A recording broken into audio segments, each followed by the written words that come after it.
This is the third in a three-part series on surviving the economy, and we're going to have a panel discussion this morning. I have received numerous emails and have been approached in public about this series and said it's one of the best series that the Knoxville Chamber's ever done. This morning, we are fortunate to have a couple of experts in small business development, as well as two business owners locally.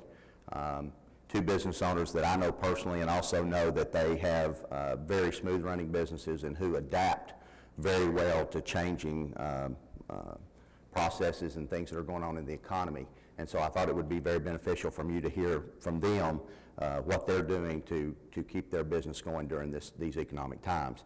To my left is Dayton Hilton, the owner of Dayton's Pest Control. To his left is David Tiller, who's the Business Development Specialist with the Small Business Administration. And to his left is Rob Russell, the owner of Russell Coachworks. And to his left is Larry Rossini, the Director of the Tennessee Small Business Development Center. So let's give these folks a round of applause for being here today.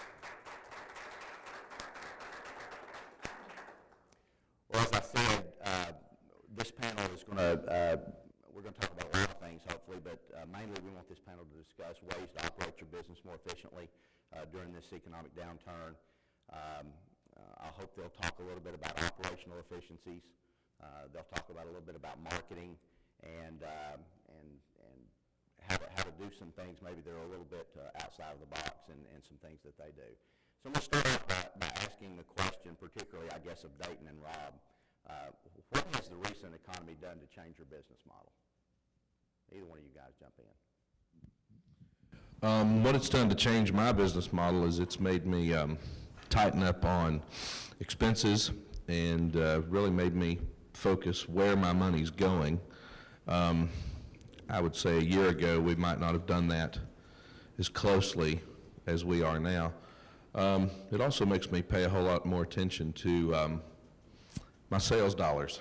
The gross is not exactly what it has been in the past, so they tend to go hand in hand, and so we're watching both very, very close. Rob, let me follow up to that. Rob, David Lincoln had that. I want to ask you a follow-up. How do you watch those expenses? What are some things that you've kind of employed to do that? Your typical standard things, profit and loss statements, historical data, budgets. Where did you learn to do those kind of things?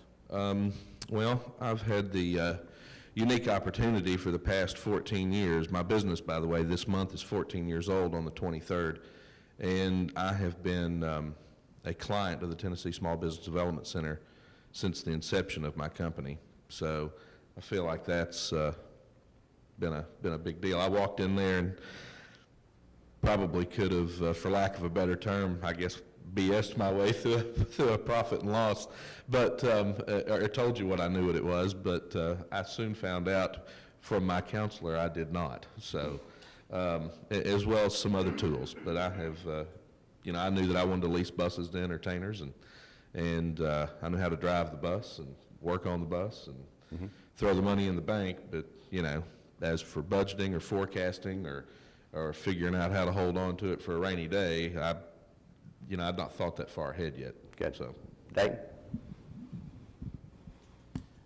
Well, my wife and I attended some of the same classes here at the chamber, but what we've taken a look at our expenses. We routed our pest control technicians. We use a product called PestPact, and we're able to put all of our technicians into territories, and then all of our customers in by map coordinates.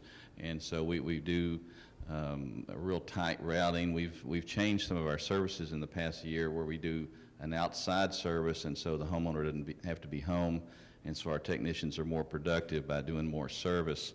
And we've actually dropped the initial charge off of our pest control where we just started our quarterly rates. So we've waived the $135 initial and just started at $90 a quarter to get more people in. So we've been able to keep adding customers, although we have lost some, and we've had to take a look at that.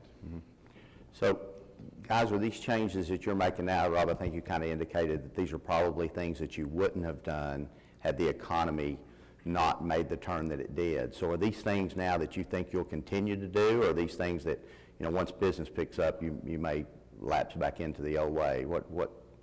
Are these things that you've employed Dayton as well going to be something that you continue to do? The only thing we might do different is raise our price once things stabilize, but we haven't really changed our price over the last 2 or 3 years on anything, termite control, pest control, or anything, but we might go back to an initial service charge, because we generally spend twice as much time the first trip to a home as we'll spend on the monthly or quarterly service, so